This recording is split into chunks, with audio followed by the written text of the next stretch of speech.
सभी दर्शकों से मेरा नमस्कार। आयुर्वेदिक अपनाइए, अपना शरीर स्वस्थ बनाइए। आज मैं सभी दर्शकों को एक विशेष जानकारी देना चाहता हूँ यक्ष रोग मतलब टीबी रोग के बारे में। टीबी रोग क्यों होता है, इसका क्या कारण है, इसका क्या इलाज है, इससे कैसे बचना चाहिए और कैसे हो सकता है, ये किस तरह से सावधानी बरतें जिससे टीबी रोग से हम बच सकें। तो इसके बारे में आज मैं विशेष जानकारी आपको देना चाहता हूँ कि कैसे होता है। सबसे बड़ी बात तो ये रोग जो है कभी कभी पुश्तैनी भी होता है, जैसे मतलब हमारे परिवार में हुआ, किसी घर में हुआ, माँ बाप को हुआ या पुरखों को हुआ, कभी कभी ऐसा भी हो जाता है। कभी कभी क्या होता है, दूषित दूध पीने से, कोई जानवर है ऐसी चीज़ खाया जिसका हमने दूध पी लिया, उससे भी हो जाता है। अधिक मैथुन करने से भी होता है, अगर अधिक संभोग करते हैं, मैथुन करते हैं तो उससे भी रोग पकड़ लेता है। पानी, दूषित पानी पीने से हो जाता है। ये मान के चलिए कोई अगर किसी को ये रोग है, उसके पास आप खड़े होते हैं, उसकी श्वास आपके पास आती है जाती है, उसके संक्रमण में आते हैं तो भी ये लार होती है, इसको उसकी लार से भी हो जाता है। तो ये मान के चलिए कि ये अगर कोई इसका रोगी है तो आपको उससे दूरियां बना के रखना है। ज़्यादा मेहनत करते हैं, ज़्यादा परिश्रम करते हैं तो इससे भी हो जाता है। ये मान के चलिए कि ये रोग होने का मतलब आप कितना भी बचें, अगर प्रकृति ने आपको ये रोग देना है तो आप कितना भी बचें हो ही जाता है। और रोग कोई भी हो, ये प्रकृति की अपनी देन है। कभी कोई व्यक्ति नहीं चाहता है जान करके कि मैं इस चीज़ का रोगी बनूं। हर आदमी बचता है, हर आदमी रोग से बचना चाहता है, कोई भी रोग हो, छोटा हो या बड़ा।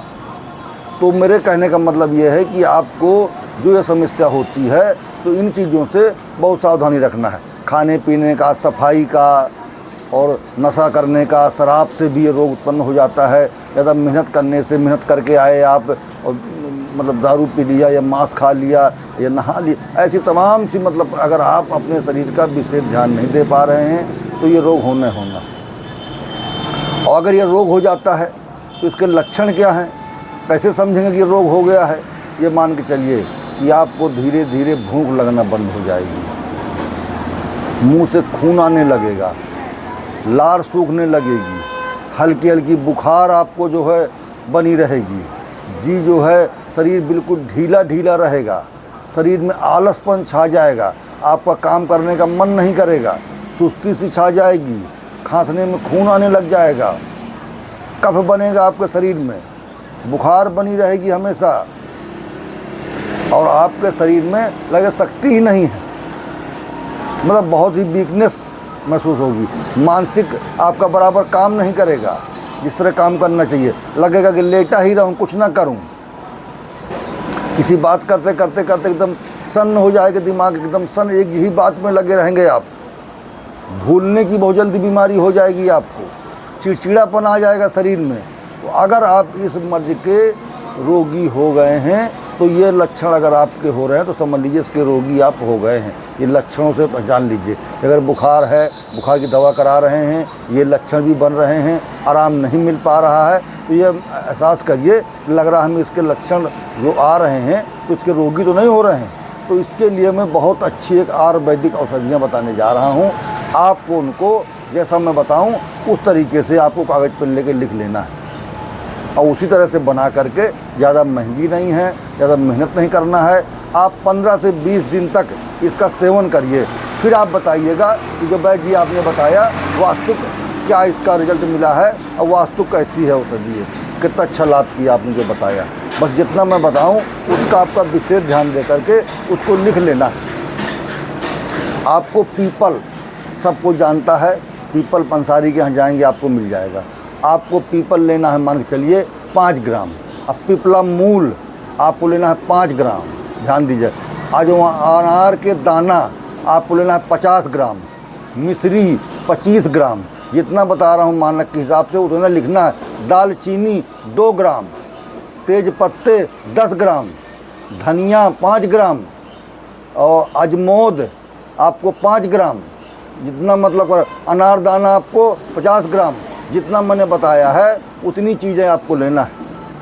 जितना जो लिखा दिया उसको ध्यान से कागज पर लेकर लिख लीजिए और उसी हिसाब से आपको सब चीज़ें लेकर के इसका पाउडर बना लेना है। अब महीन पाउडर बनाकर कपड़े से छान लेना है और एक कांच के बर्तन में आपको इसको रख लेना है बना करके। आपकी दवा तैयार हो गई।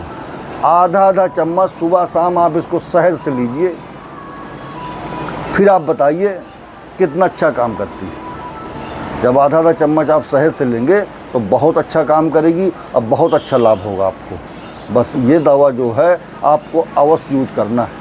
अगर आपको दमा श्वास की, खांसी जुकाम इसकी अगर शिकायत बन रही है और टीबी के रोग लक्षण समझ में आ रहे हैं तो ये औषधियाँ कोई महंगी नहीं हैं, 50-100 रुपये में इकट्ठी हो जाएंगी।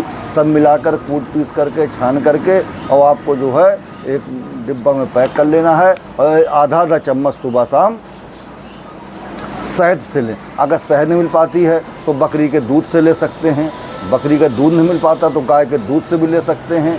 आपको सुबह शाम लेना है, बहुत ही अच्छा लाभ करेगी आपको। 10 से 15-20 दिन के अंदर आपको रिस्पांस समझ में आ जाएगा। और इसके बाद अगर आपको लगे कि नहीं अब इसमें राहत है तो आपको 2 से 3 महीना ये औषधि को आपको यूज करना चलाना है। अगर आपको लाभ मिलता है तो मेरे चैनल को सब्सक्राइब करें और आगे बढ़ाएं, जिससे मेरे नए नए वीडियो जो भी मैं डालता रहता हूँ आने वाले वीडियो आपको देखने को मिलते रहें। तो मेरा सभी से निवेदन है कि अगर आपको लगता है कि वैद्य जी सही जानकारी देते हैं, सही सलाह देते हैं, सही दवा बताते हैं तो मेरे चैनल को सब्सक्राइब करें, आगे बढ़ाएं, लाइक कमेंट करें। और अगर आप मुझसे मिलना चाहते हैं तो मैं यूपी बांदा से हूँ, कालू कुआं से डिग्री कॉलेज रोड में बिजली खेड़ा में श्री साईं आयुर्वेदिक सेवा केंद्र के नाम से मेरी दुकान है।